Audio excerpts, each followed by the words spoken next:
ख़वातीन व हज़रात की खिदमत में स्वीडन के दारुल हुकूमत स्टॉकहोम से आरिफ किसाना का सलाम पहुँचे। आज का व्लॉग भी स्वीडन के वर्क परमिट और फैमिली वीज़ाज़ के हवाले से है। इसमें मज़ीद अपडेट्स और तफसीलात जो हैं वो आप जान सकेंगे। कल के व्लॉग में आप ये मुलाहज़ा कर चुके हैं कि स्वीडन की हुकूमत ने अपनी इत्तेहादी जमातों के मशवरे के बाद स्वीडन के वर्क परमिट के लिए जो कम अज़ कम तनख्वाह है वो यहाँ की जो औसत तनख्वाह है जिसको मीडियन सैलरी कहते हैं, जो कि इस वक्त 37,100 स्वीडिश क्रोन है, उसका जो है वो 90% कर दिया है, जो कि बनता है 33,390 स्वीडिश क्रोन। यानी वर्क परमिट लेने के लिए 33,390 स्वीडिश क्रोन जो है वो तनख्वाह होनी चाहिए। कल जो हुकूमत ने पहले नोटिफिकेशन जारी किया था उसमें ये बताया था कि 90% जो तनख्वाह है वो 33,900 स्वीडिश क्रोन है, यानी 33,900 स्वीडिश क्रोन। और यही मैंने अपने कल व्लॉग में आपको बताया था, लेकिन बाद में हुकूमत की जानब से जो नोटिफिकेशन आया, जो आप स्क्रीन पे देख सकते हैं, उसमें उन्होंने तस्हीह की है कि जो 90% तनख्वाह है 37,100 का, वो 33,900 नहीं बनती, बल्कि वो 33,390 यानी 33,390 स्वीडिश क्रोन बनती है। तो इसका मतलब ये है कि ये तनख्वाह कम अज़ कम वर्क परमिट के लिए होगी और ये नाफज होगी अगले साल जून 2026 से। और इस वक्त जो है वो 80% तनख्वाह ही चल रही है, जो कि 29,680 है। अब ये अगले साल जून से इसका नफाज होना है, तो इस हवाले से दो अहम बातें हैं। एक बात यह है कि हर साल जून में स्वीडन की नई जो मीडियन सैलरी है, यहाँ का जो शुमारियात का इदारा है, वो जो है वो जारी करता है। और अमूमी तौर पे स्वीडन में हर साल जो तनख्वाहें बढ़ती हैं वो तकरीबन 3 से 4% तक बढ़ती हैं। तो उस तनासब से हर साल यानी ये तनख्वाह जो है वो बढ़ती जाएगी। इस वक्त जो इन्होंने अनाउंस की है वो की है 33,900, लेकिन अगले साल जून में जब शुमारियात का इदारा नई तनख्वाह अनाउंस करेगा तो इसमें डेफिनेटली इजाफा हो जाएगा, तकरीबन 1,000-1,200 का इजाफा इसमें मुमकिन है। बहरहाल 90% होगी जो भी उस वक्त की जो है वो तनख्वाह है। अच्छा, दूसरी इसमें ये चीज़ क्लियर नहीं की गई कि ये तनख्वाह की जो हद है, ये दरख्वास्त जमा कराते वक्त देखेंगे या फैसला करते वक्त देखेंगे। तो ये अभी इबहाम है, क्योंकि पिछली रिपोर्ट में भी ये काफ़ी मुतनाज़ा मामला रहा था। अभी सरेदस्त हुकूमत ने इसकी वजाहत नहीं दी, लेकिन इसकी वजाहत डेफिनेटली आ जाएगी कि ये जब कोई आदमी एप्लीकेशन दे रहा है उस वक्त उसकी वो तनख्वाह की हद पूरी होनी चाहिए। मसलन अगर इस वक्त कोई शख्स अगर एप्लीकेशन अपनी दे रहा है तो इस वक्त तो तनख्वाह है 29,680, लेकिन अगर उसका फैसला अगले साल अगस्त में जाके होता है तो उस वक्त तो 90% तनख्वाह आ जाएगी।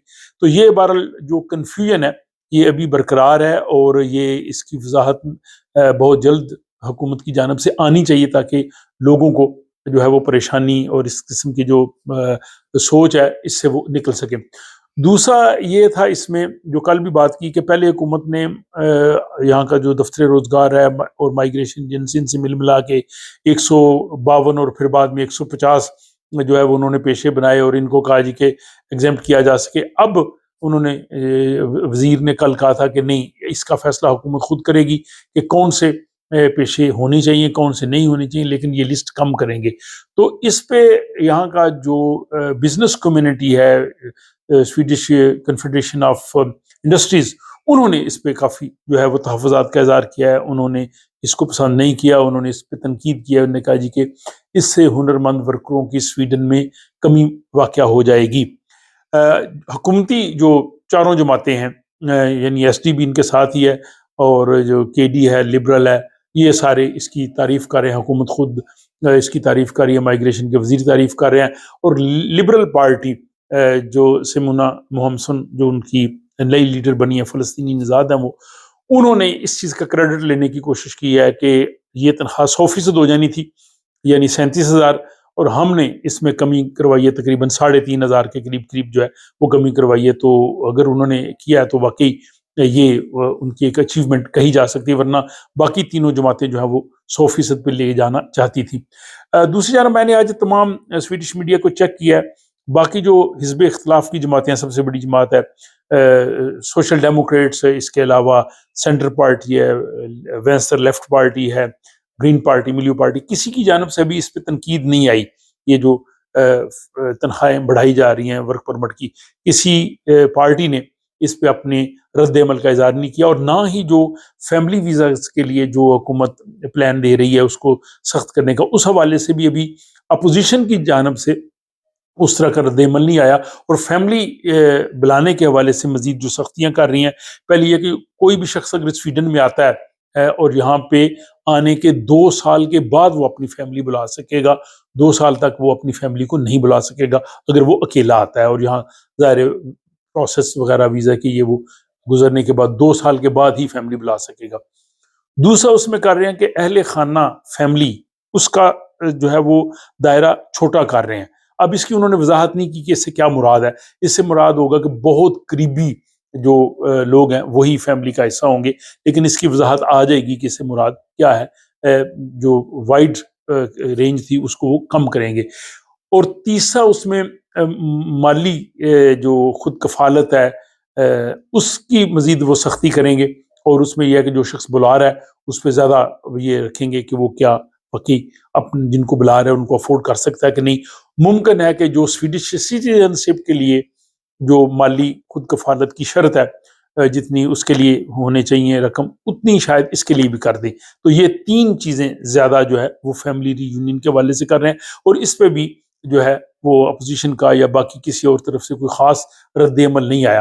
اور اس کے ساتھ حکومت یہ بھی ایک غیر قانونی مزدوری کے حوالے سے انکوائری کرے گی، جو لوگوں کو اس طرح سے غلط بیانی کر کے ورک پرمٹ دے کے یہاں بلایا جاتا ہے، اور سارا جو ہے وہ معاملہ ہے۔ اور حکومت چاہتی ہے کہ امیگریشن پالیسی کو سخت کیا جائے، کنٹرولڈ کیا جائے، اور اس کو مس یوز کرنے سے بچایا جائے۔